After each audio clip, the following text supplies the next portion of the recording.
"You don't belong here, sweetheart." The words hung in the humid Carolina air, thick with mockery. Colonel Marcus Richardson barely glanced up from the registration desk at Fort Bragg's firing range. Her faded jeans, thrift store shirt, and trembling fingers gripping a worn $20.00 bill screamed outsider. The room of soldiers erupted in laughter. But the woman didn't flinch. She simply placed a battered photo on the counter. An elite sniper unit, her face among them. A Medal of Honor glinted faintly beside the image. The laughter stopped. Her voice was calm. "I'm not here to prove anything to you, just to practice." And as the first shot rang out, splitting a playing card edgewise at 100 yards, every man in that room realized she wasn't someone to laugh at. She was someone to remember. "This is a military installation, not a shopping mall," Richardson bellows, his chest puffed with the pride of a man who has never questioned his place in the world. "Why don't you try the paintball place downtown?" The suggestion drips with condescension, each word designed to cut deeper than the last. Sarah Mitchell stands perfectly still, her blue eyes reflecting a calm that seems almost dangerous in its intensity. Her knuckles have gone white around the money, but she doesn't retreat, doesn't argue, doesn't give him the satisfaction of seeing her break. Instead, she simply looks at him with a patience that makes something deep in his chest shift uncomfortably, though he's too proud to acknowledge it. What the colonel doesn't know, what none of them can see beneath her carefully constructed facade of normalcy, is that he's about to learn why quiet waters run deepest, why still air often precedes the most devastating storms. What would you do if someone judged you before seeing what you're capable of? Have you ever been dismissed because of how you look? The questions hang in the air like smoke, invisible but impossible to ignore. Sarah Mitchell appears to be everything the colonel believes she is, a simple woman in a complicated world, someone who has wandered into a place where she doesn't belong. Her Honda Civic sits in the parking lot with its peeling paint and dented bumper, a testament to years of careful maintenance on a tight budget. She works at Ruby's Diner on the edge of town, serving coffee and comfort food to truckers and locals who see her as nothing more than the quiet girl who remembers how they like their eggs. Her apartment is modest, furnished with pieces from garage sales and thrift stores, a place where she tends to houseplants and reads novels on a second-hand couch. The neighbors know her as the woman who waters her flowers each morning and says hello with a shy smile, someone who seems to disappear into the background of their busy lives. But beneath this carefully constructed normalcy lies a heritage that would make even the most decorated soldiers pause in respect. Her father was Navy SEAL Lieutenant Commander James Mitchell, a man who died in the mountains of Afghanistan when Sarah was just 16 years old. The official report speaks of heroism beyond measure, of a leader who sacrificed everything to save his entire squad from an ambush that should have killed them all. He was posthumously awarded the Navy Cross, though Sarah keeps his photograph hidden in her dresser drawer, wrapped in tissue paper like a sacred relic. Her mother, Elena Rodriguez Mitchell, was a legend in her own right, a Marine Corps sniper with 47 confirmed kills who operated deep cover operations for 15 years before choosing love over glory. Elena had trained Sarah from the age of 8, teaching her not just marksmanship but the art of invisibility, the power of being underestimated. "Real warriors don't need applause," Elena would tell her daughter during their secret sessions at remote locations far from curious eyes, and people with no other motivation. Most people fled from Sarah's grandfather, known only as Ghost Mitchell, had been a CIA operative who ran black operations in Vietnam, a man who taught Elena everything she knew before disappearing on a mission that officially never happened. 3 generations of warriors flowed through Sarah's veins, yet she had chosen the path of anonymity, living a life so ordinary that no one would ever suspect the depth of her training or the weight of her legacy. The decision to live in shadows had been deliberate, made in the aftermath of her father's death, when Elena chose obscurity over military recognition. She had seen too many families destroyed by the spotlight, too many children who grew up as symbols rather than human beings. Sarah's apartment holds secrets that would astound those who know her only as a waitress. A gun safe containing her mother's custom rifles, military manuals that she has memorized word for word, and a Purple Heart that she has never claimed. She practices her skills at remote locations, maintaining abilities that could outshoot 90% of active military personnel, yet she serves coffee with the same precision she brings to the firing range. The triggering event that brought her to Fort Bragg happened 3 months ago, when Elena died in a car accident, leaving Sarah truly alone in the world for the first time. Before dying, Elena had made her daughter promise something that would change everything. If anyone ever truly needs you, don't hide. Honor the bloodline. Sarah's true motive for coming to the base wasn't training or nostalgia, but a promise she needed to keep. In her mother's belongings, she had discovered her father's final letter, written before his last mission. In it, Lieutenant Commander Mitchell wrote about a young soldier he had mentored at Fort Bragg, someone who reminded him of Sarah's potential. The soldier had been killed in action, but Mitchell had promised to visit his grave at the base cemetery. Sarah came to honor that promise, to lay flowers on a stranger's grave because her father couldn't. She had only stopped at the firing range to ask for directions to the cemetery, but the humiliation she faced there awakened something she had kept buried, not just her skills, but her father's sense of duty to fellow soldiers. The scar on her left palm from a childhood training accident throbs as she grips the money, her father's dog tags hidden beneath her shirt growing warm against her skin. She has perfect muscle memory for weapon assembly, speaks softly but with unshakable conviction, and carries a small anchor tattoo behind her right ear, hidden by hair that few have ever seen. The colonel's mockery isn't just about her appearance. It's about everything her family has sacrificed in service to their country. Colonel Richardson stands, 48 years old and bitter, a career military man with a chip on his shoulder about civilians who think they can play soldier. His promotion has been stalled twice, creating a frustration that he takes out on anyone he perceives as weak or undeserving. His cronies, Sergeant Davis and Lieutenant Parks, egg him on with their laughter, feeding his need to feel superior to someone, anyone in a world that has repeatedly told him he's not quite good enough. "Look, Princess," Richardson continues, his voice growing louder as he plays to his audience. "This isn't a movie. Real shooting takes years of training, discipline, sacrifice. You probably think you can Instagram your way to marksmanship." The words are designed to wound, to send her running back to whatever safe space she crawled out of. But Sarah remains silent. Her posture shifts almost imperceptibly, feet moving to shoulder-width apart, weight distributing evenly, details that only a trained eye would notice. The betting pool begins almost immediately, Richardson announcing loudly that if Sarah can hit a target at 50 yards, he'll personally apologize to her. If she misses, she pays for everyone's drinks and never returns to the base. The gathered soldiers laugh and start placing bets on how badly she'll embarrass herself, their voices creating a crescendo of cruel anticipation. Sarah nods quietly, her voice steady as she asks, "What rifle will I be using?" The question surprises them. Most civilians would ask about the target or the distance, but she's thinking about the tool, the mechanic, the variables that matter. Master Sergeant Angela Torres watches from the edge of the crowd, her discomfort growing with each passing moment. Torres is 38 years old, a combat veteran with 2 tours in Iraq who remembers being dismissed early in her career. She recognizes something in Sarah's stillness that the men miss, a quality that speaks of training and preparation rather than fear. "Colonel," Torres interjects diplomatically, "maybe we should just let her take the basic course." Richardson waves her off without even looking in her direction, his attention fixed on his prey. "Stay out of this, Torres. I'm teaching this girl about reality." When Richardson mentions playing soldier, Sarah's hand instinctively moves to her hidden dog tags, the metal warm against her fingertips. She remembers her father's funeral, the flag folded with military precision, her mother's tears hitting the casket with the soft sound of heartbreak. The colonel's mockery isn't just about her. It's about her father's sacrifice, her mother's service, her grandfather's legacy. Small details begin to accumulate like evidence in a case that's building toward an inevitable conclusion.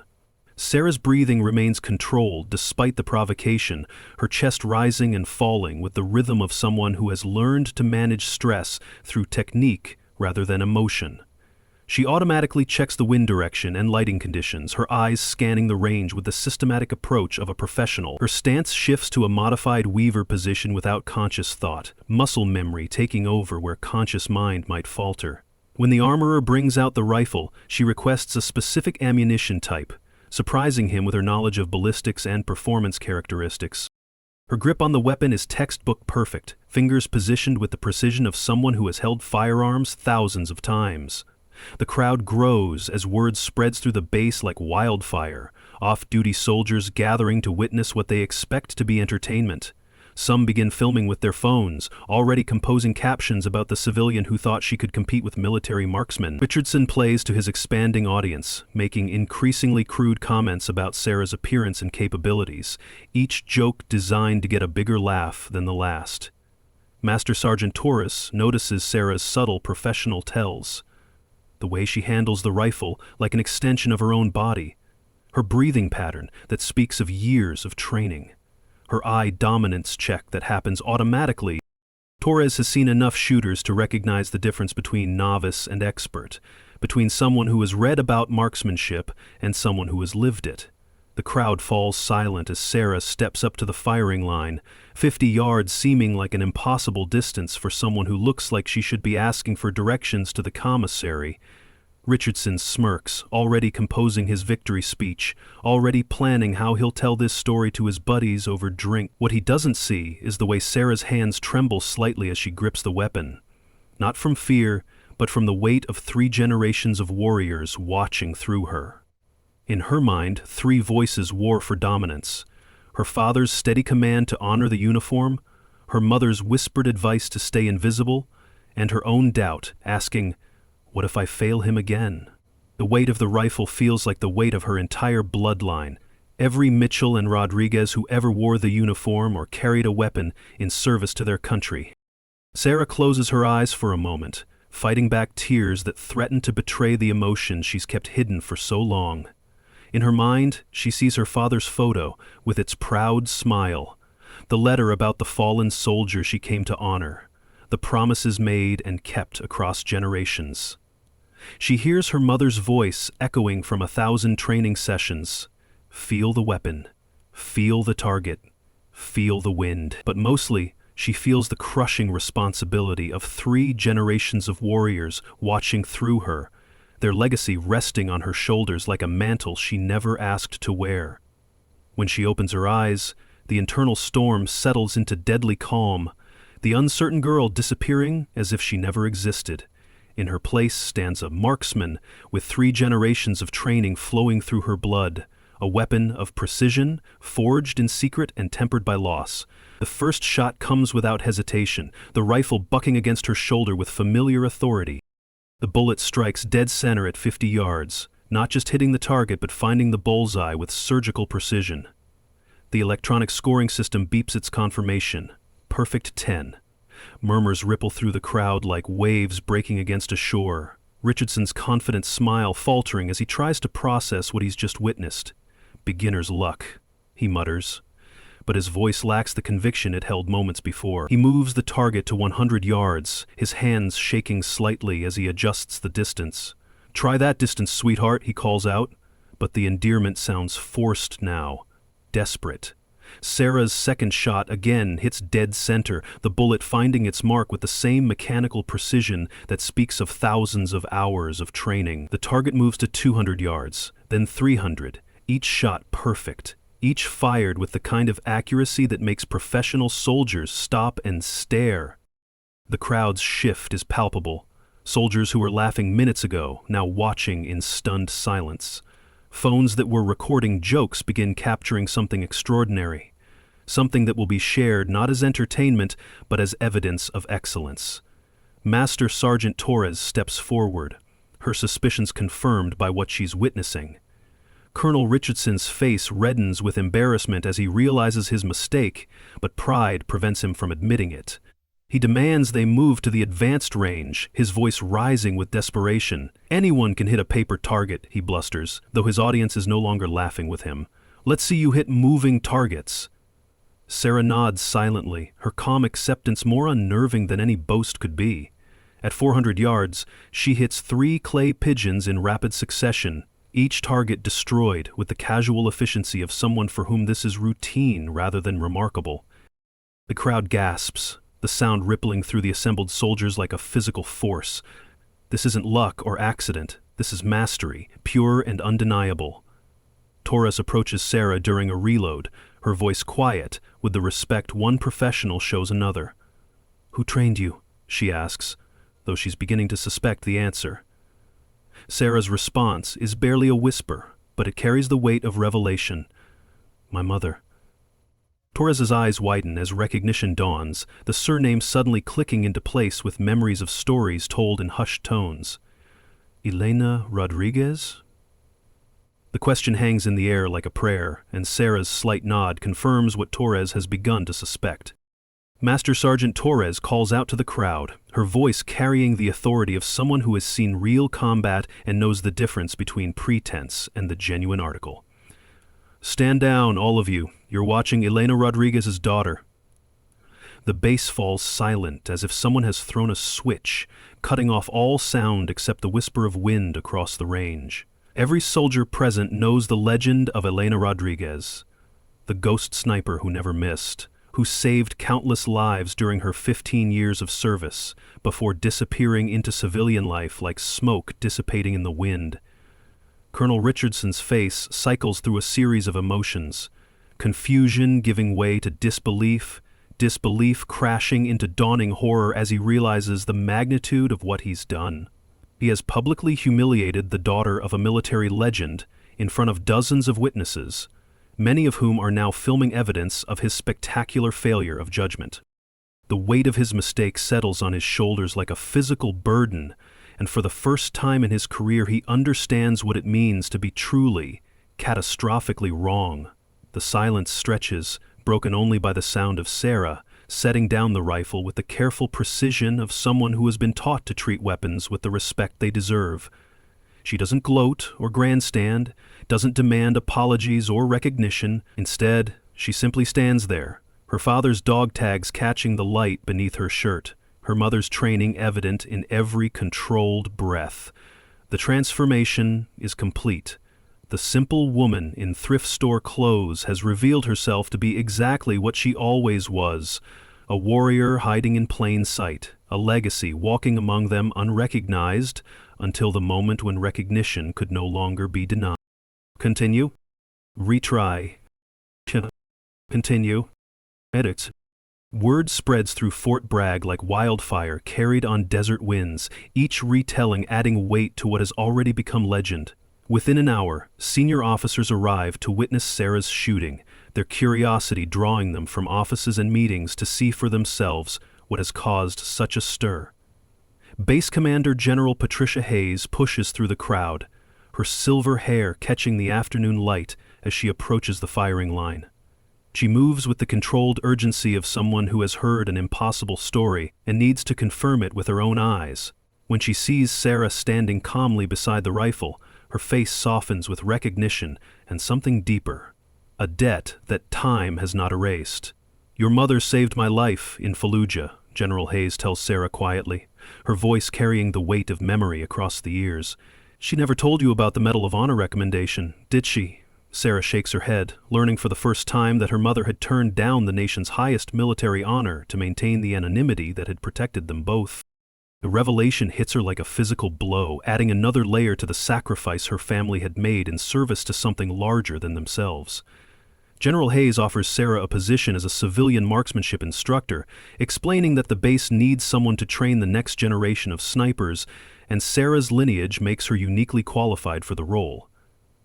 The offer comes with respect, with recognition, with everything her mother had turned away from decades before. Colonel Richardson faces disciplinary action for conduct unbecoming an officer, his behavior caught on multiple phones and already spreading through military social media like a virus of shame. His career hangs in the balance. 30 years of service potentially ending in disgrace because he couldn't see past his own prejudices. But Sarah surprises everyone with her response, her voice calm as she addresses the assembled officers. "I don't want him punished. I want him educated." The words carry the authority of someone who has learned that true strength lies not in crushing enemies, but in transforming them. Sarah addresses the gathered soldiers, her voice carrying the weight of 3 generations of service, as she speaks words that will be remembered long after the crowd disperses. "My father died believing in what this uniform represents. My mother retired believing in what this institution could become. Today I've seen both the worst and best of military culture. We can be better. The speech is brief, but it carries the kind of moral authority that comes from lived experience rather than borrowed wisdom. Sarah agrees to teach, but she does so on her own terms, establishing conditions that reflect the values her mother instilled in her. She will work with soldiers who have been written off, overlooked, or underestimated, the ones who remind her of herself before she stepped up to the firing line.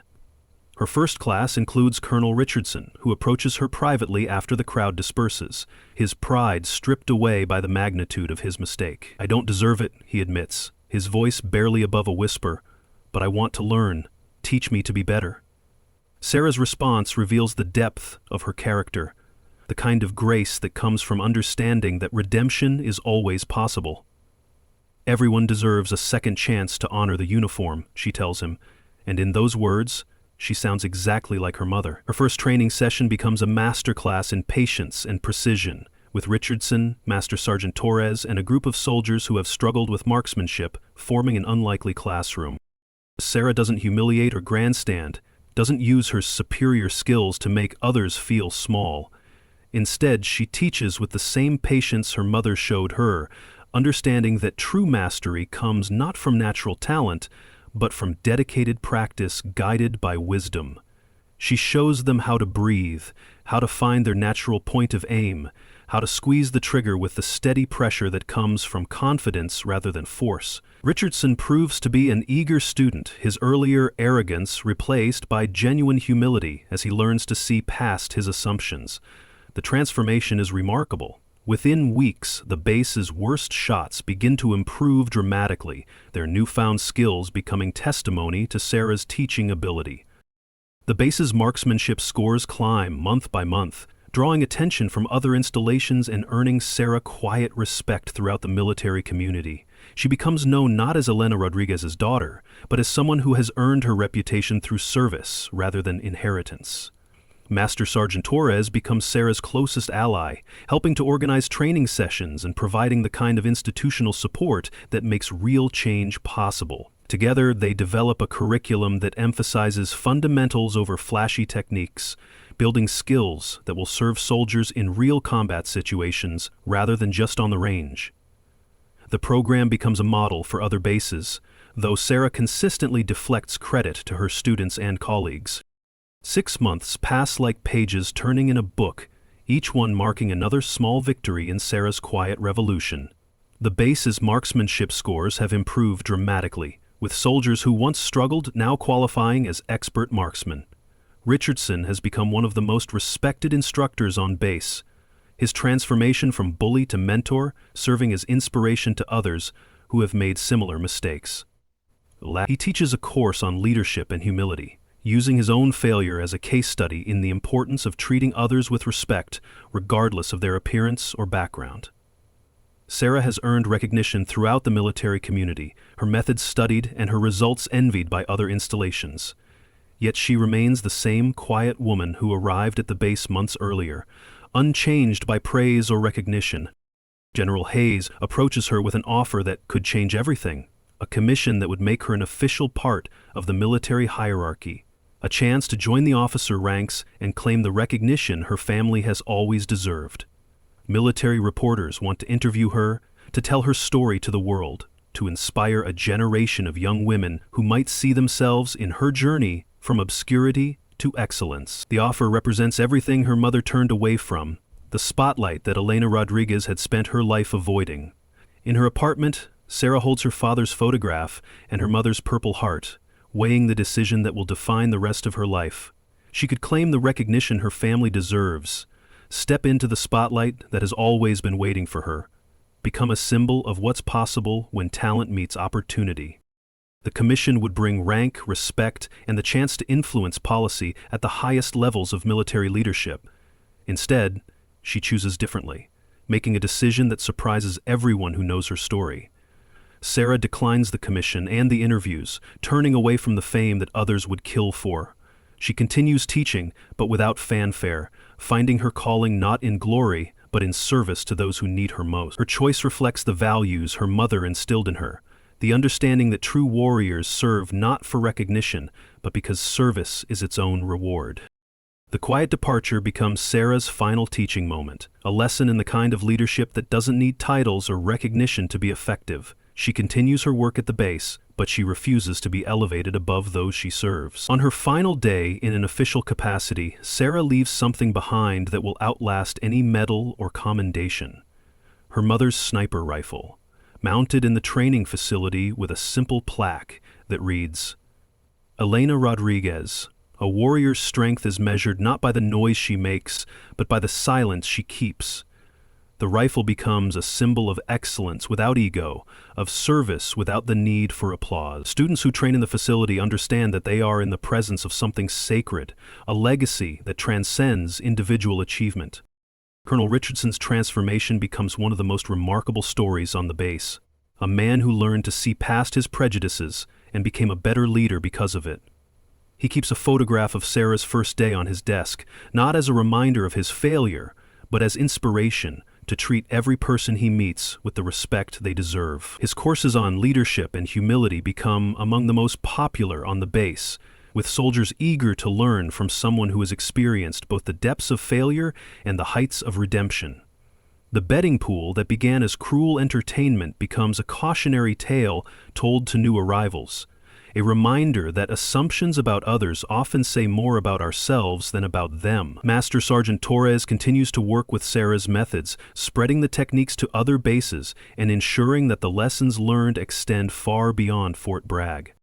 She becomes an advocate for recognizing potential in unexpected places, for looking beyond surface appearances to find the talent that might otherwise go unnoticed.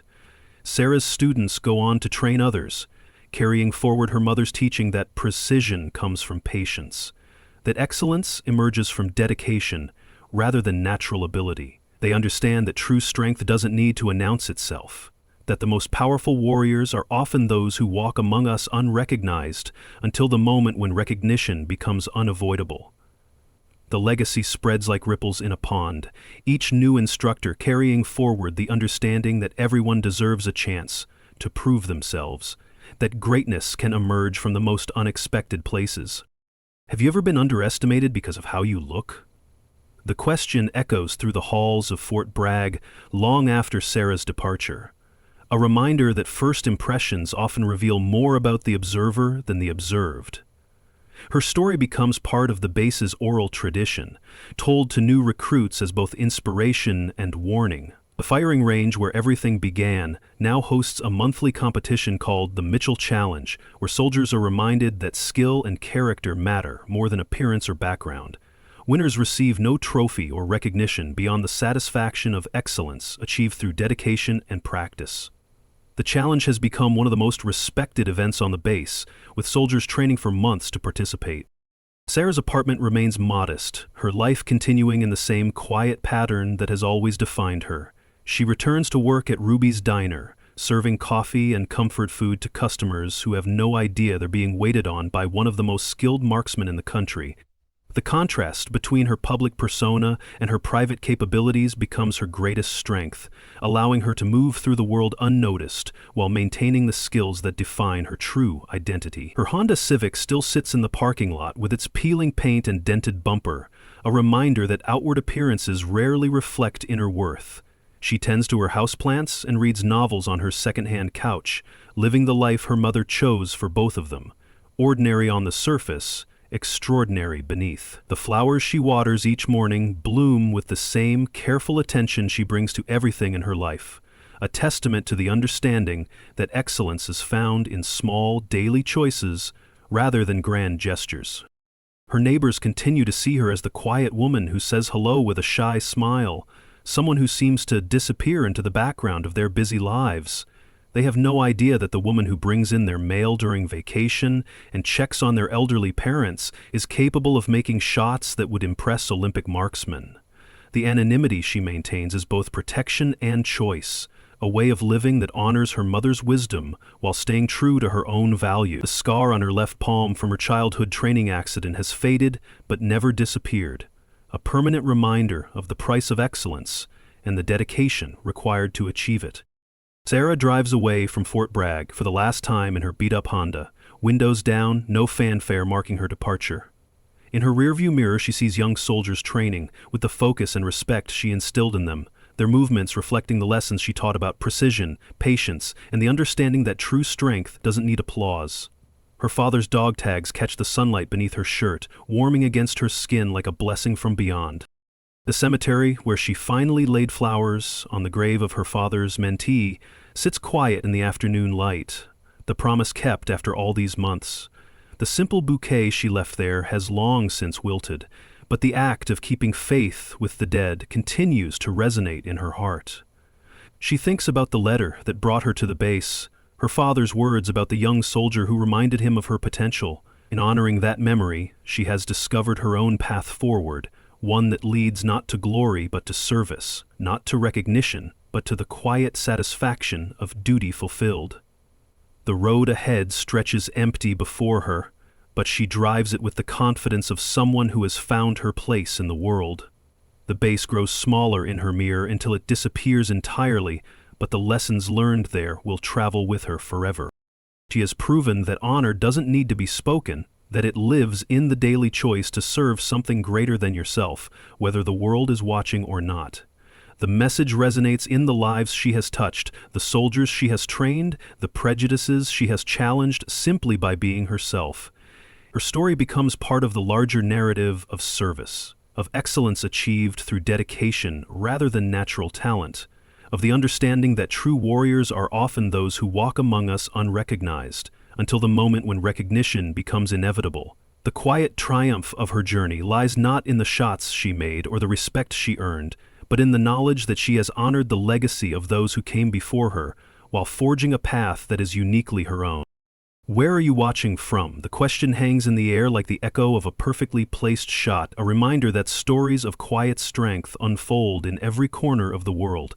Let us know what quiet strength means to you, because in a world that often celebrates the loudest voices, there is profound power in those who choose to serve without fanfare, to excel without expectation of recognition, to honor their legacy through daily acts of service rather than grand gestures. Sarah Mitchell's story continues in the lives she has touched, the soldiers she has trained, the prejudices she has challenged simply by being herself. Her father's dog tags rest against her heart as she drives toward whatever comes next, carrying with her the understanding that true honor is measured not by the applause it receives, but by the lives it touches along the way. The firing range at Fort Bragg remains active, filled with the sound of precision and the quiet satisfaction of excellence achieved through dedication. Students continue to learn her mother's lessons about patience and precision, about the understanding that greatness emerges from the most unexpected places when given the opportunity to flourish. Colonel Richardson continues to teach his courses on leadership and humility, his transformation serving as proof that redemption is always possible for those willing to learn from their mistakes. Master Sergeant Torres carries forward the methods that have proven so effective, spreading the understanding that potential exists in everyone if we have the wisdom to recognize it. The legacy lives on in every shot, fired with precision, every student who learns that appearance means nothing compared to character, every moment when someone chooses service over self-promotion. Sarah Mitchell has shown us that quiet strength is not the absence of power, but the presence of purpose. That true warriors don't need to announce themselves because their actions speak louder than any words ever could. In a world that often mistakes volume for strength, she has demonstrated that the most profound victories are often the quietest ones, achieved by those who understand that honor is not something you claim, but something you live, day by day, choice by choice, shot by shot. Mình là Harry, người tạo nội dung ở Simple Woman. Bạn biết không, câu chuyện này được lấy cảm hứng từ những người xung quanh như là chị, mẹ, bà, bạn bè. Subscribe để theo dõi series và comment cho mình biết người phụ nữ nào truyền cảm hứng cho bạn nhé.